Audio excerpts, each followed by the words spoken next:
Operation part 62। Meera का ये कहना कि ये लॉक उसने नहीं लगाया विवान को बड़ा अजीब लगता है। वो आसपास देखता है तो लोग मीरा को बड़े ही अजीब ढंग से देख रहे थे।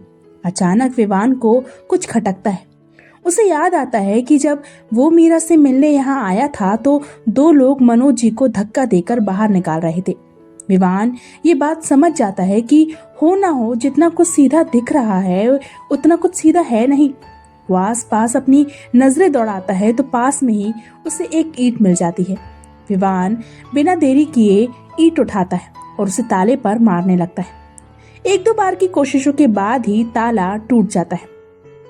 अब जाओ अंदर, विवान मीरा को देखकर कहता है तो मीरा हाँ में सिर हिलाकर अंदर जाने लगती है। रुको! मगर इससे पहले कि वो अंदर जा पाती किसी की आवाज उसके बढ़ते कदमों को बीच में ही रोक लेती है।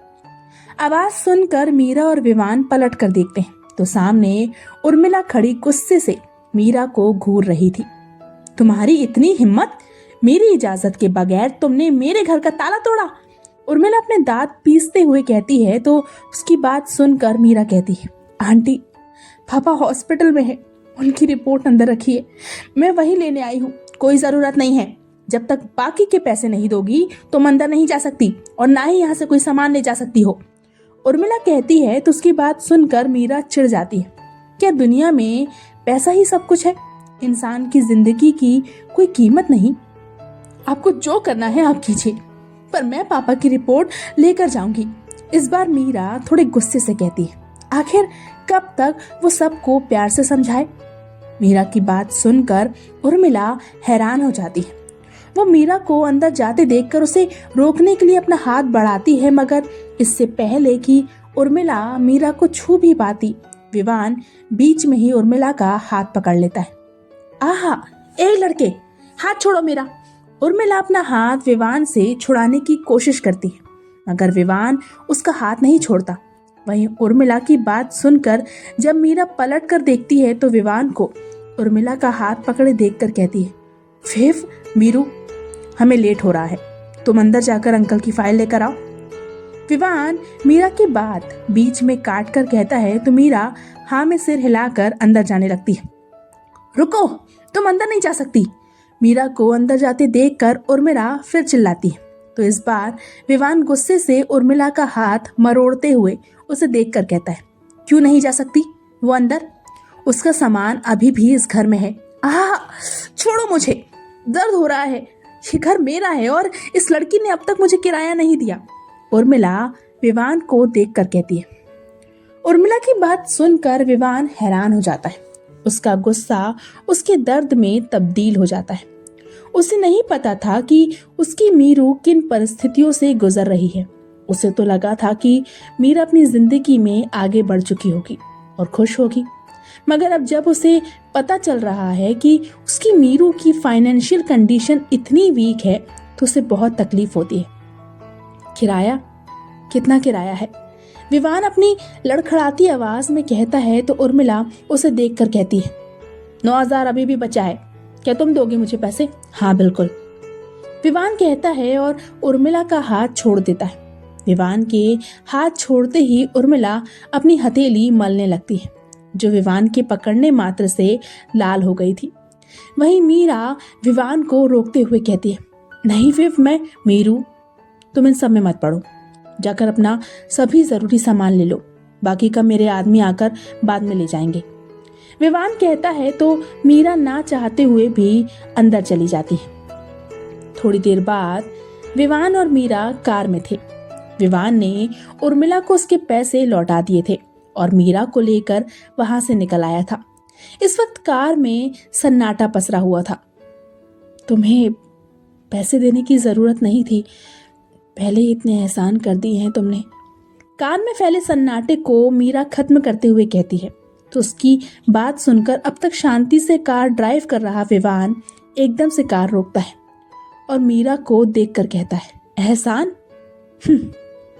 शायद तुम भूल रही हो मीरू, मैं तुम्हारा दोस्त हूँ और दोस्तों के बीच एहसान नहीं होता। विवान की बात सुनकर मीरा कुछ नहीं कहती और अपनी नजरें विवान पर से हटाकर बाहर देखने लगती है। विवान भी बिना कुछ बोले कार स्टार्ट करता है और हॉस्पिटल की तरफ बढ़ जाता है। जल्दी ही दोनों हॉस्पिटल पहुंच जाते हैं, जहां आईसीयू के बाहर अद्विक और वेदिका बैठे हुए थे। अद्विक, विवान अद्विक को आवाज लगाता है तो अद्विक कहता है, आ गए तुम दोनों? हाँ।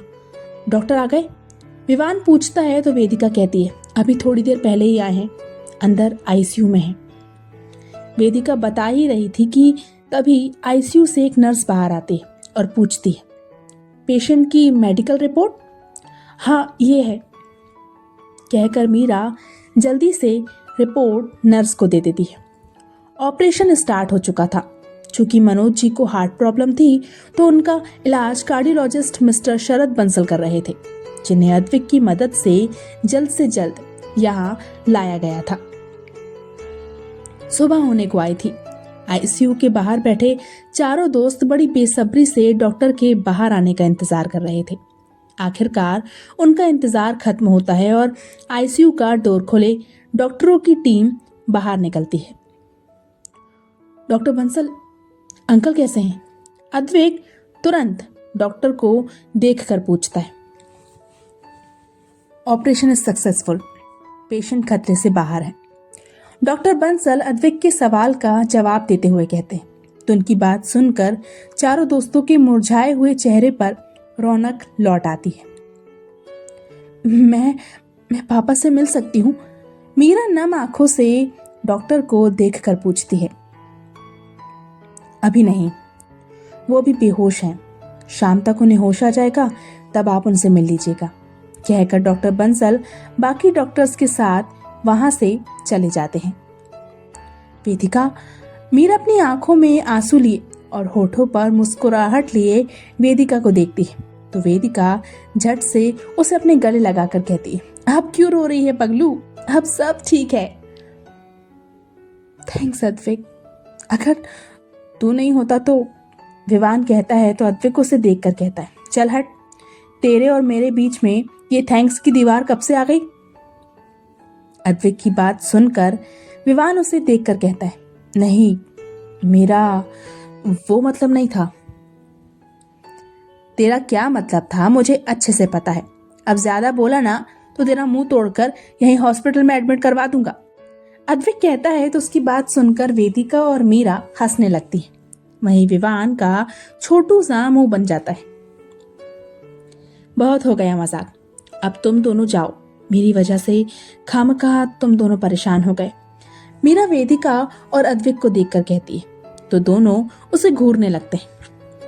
अंकल सिर्फ तेरे ही है पापा, हम दोनों के कुछ नहीं, वेदिका नाराजगी से मीरा को देखकर कहती है तो उसकी बात सुनकर विवान कहता है, नहीं वेदिका, बात वो नहीं है, कल रात से तुम दोनों यहाँ पर हो, अगर घर पर अद्विका को तुम दोनों नहीं दिखे तो वो पूरा घर सर पर उठा लेगी, तुम दोनों को अब जाना चाहिए, वैसे भी अंकल को होश शाम तक आएगा। ठीक है, तो फिर हम शाम को आते हैं। विवान की बात सुनकर अद्विक कहता है तो विवान और मीरा हाँ में सिर हिला देते हैं। जल्दी ही अद्विक और वेदिका वहां से चले जाते हैं। जारी है तो क्या होगा आगे, आखिर ये कहानी अब कौन सा नया मोड़ लेने वाली है, जानने के लिए पढ़ते रहिए आरज़ू तेरे प्यार की।